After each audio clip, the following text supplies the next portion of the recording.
first of all, thank you, Mayor Buol, for being with us here this afternoon. The first thing I wanted to ask you, you were talking to me about growing up in Dubuque and Dubuque being your home. What would you say Dubuque means to you? Well, Dubuque is home to me. It's where I learned, went to school, went to college here, and have a lot of friends here, friends that have gone to other places, many who have come back, but I've never really had the desire to leave this city. I always thought it was a wonderful place to live and raise a family, and you know, I never did move to another community, but I visited a lot of them. But Dubuque has always been home. And you decided first to serve on city council, then you served 16 years as mayor. So how would you describe those 16 years that you served as Dubuque mayor? Well, they were very rewarding. We accomplished a lot in those 16 years.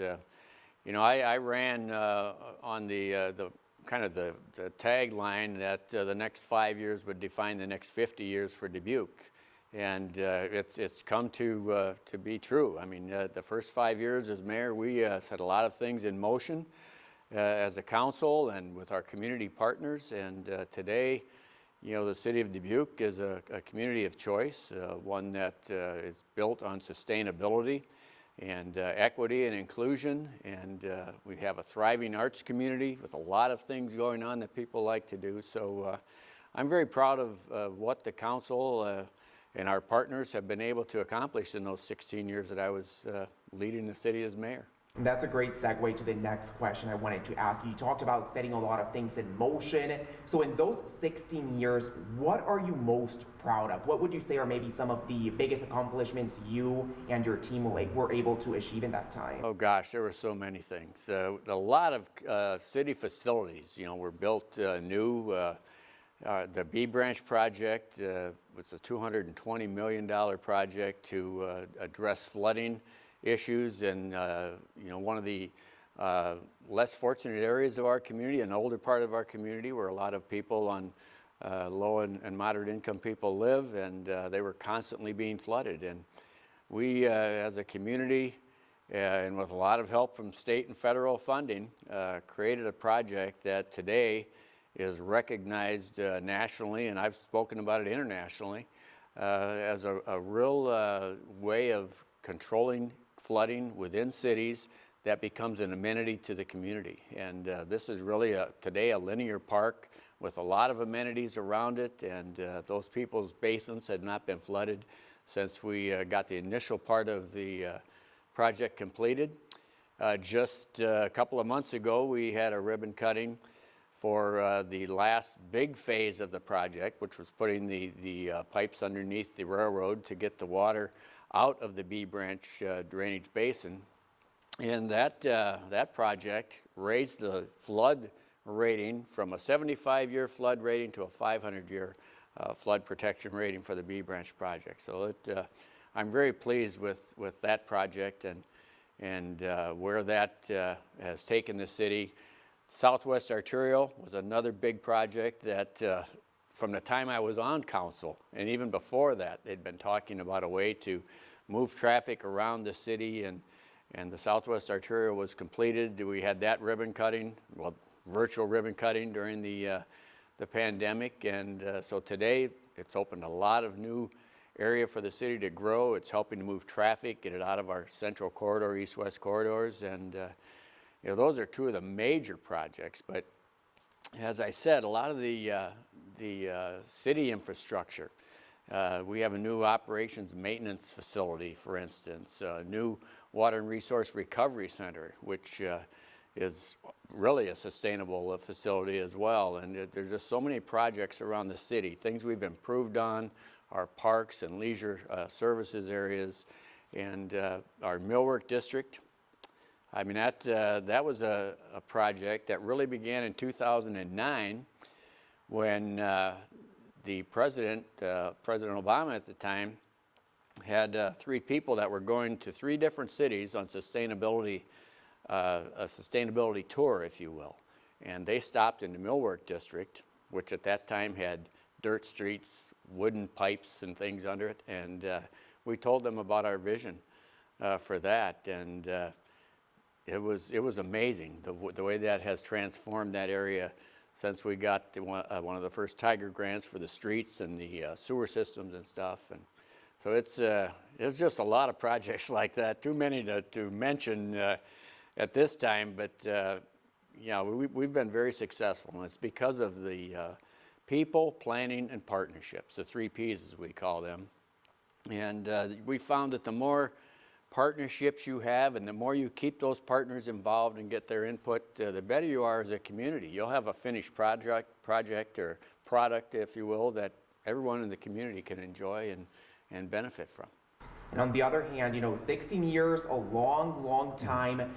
What would you say is maybe some regrets that you might have from that time? Maybe something that you say, oh, I wish this would have gone differently. I wish we would have done this. I wish we wouldn't have done this. Is there anything that sticks out in your mind in that regard? Well, in the 16 years that I've served as mayor and the 10 years prior on the council,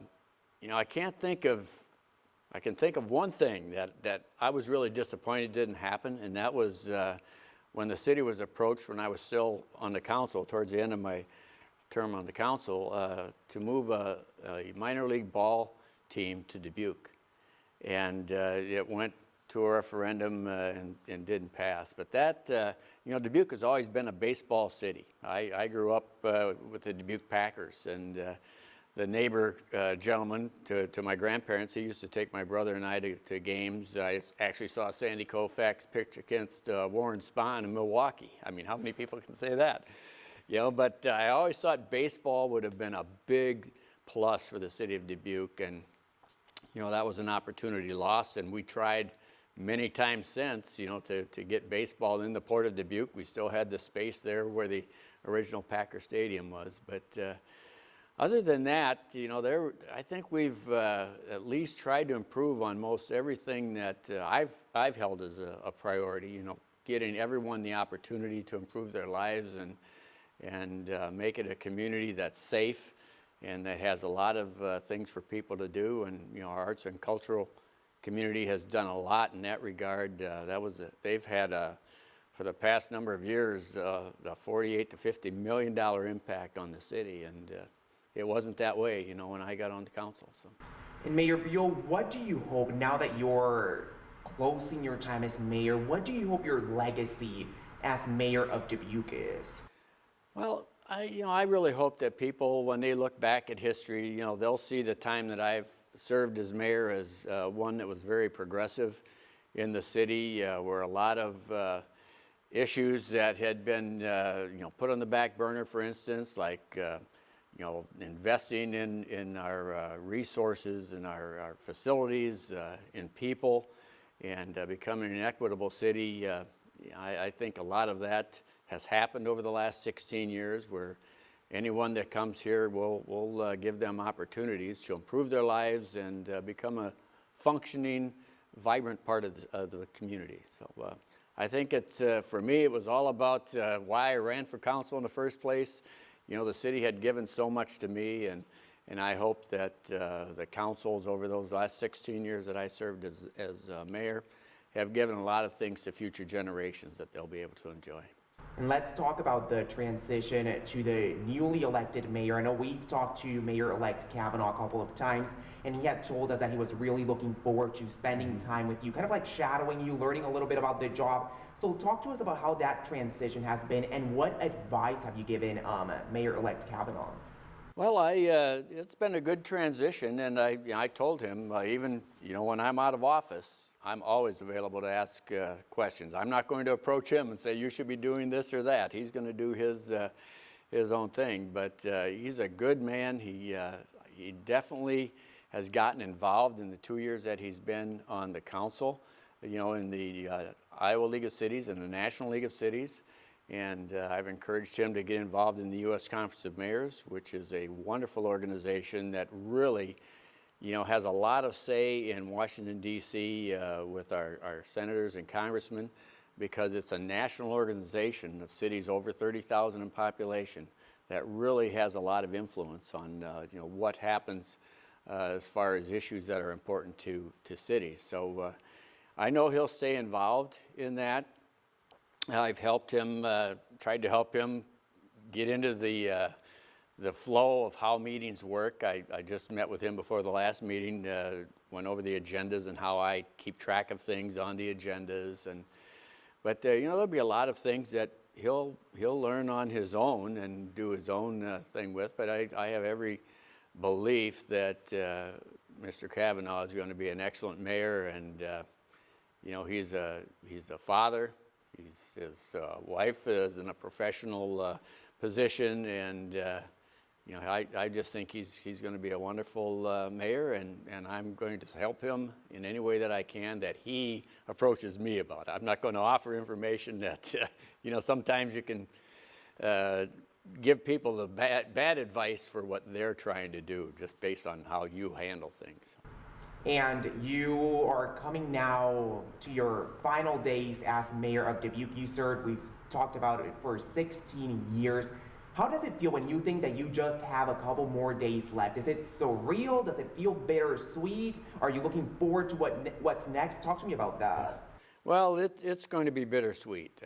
You know, I'm kind of an emotional person anyway, so I'm sure it's going to be tough, you know, that last meeting. But, you know, I'm looking forward to having more free time. You know, my wife, Deborah, and I have given up a lot, you know, to serve in this position. You know, she helps me with so much, you know, being the mayor. She was the professional assistant to the president at the University of Dubuque, executive assistant and board professional. So she has a lot of savvy about how meetings go and everything, you know. So we kind of play back and forth off of one another and those kinds of things. But, you know, she's given up a lot the past 16 or 26 years. God, 26 years. And, you know, we're looking forward to doing more travel and getting more involved in our grandchildren's activities. And, you know, they all live in the city of Dubuque. And, you know, we just want to do more things of a personal note without having to worry about what's coming up or happening in the city. And,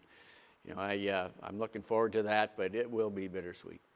Mayor Buol, I want to give you an opportunity to thank anyone you want to thank, acknowledge anyone you would want to acknowledge. If there's anything else you would want to add, I want to give you that opportunity now.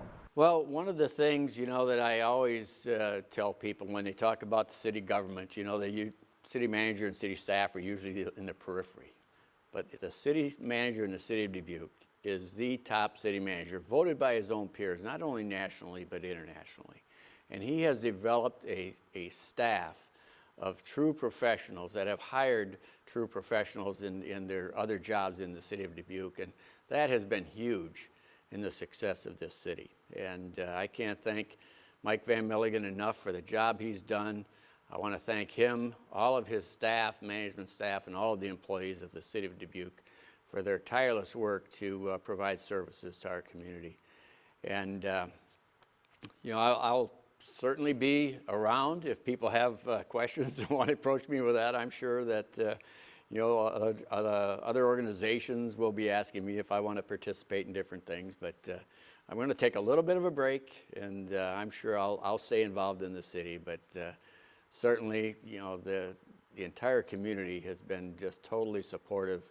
Our arts and cultural community especially, you know, have been very supportive of me in the past, and I can't say enough for every organization in this city that is helping people live the best lives they can, you know, through distribution of their resources, these organizations' resources to our citizens.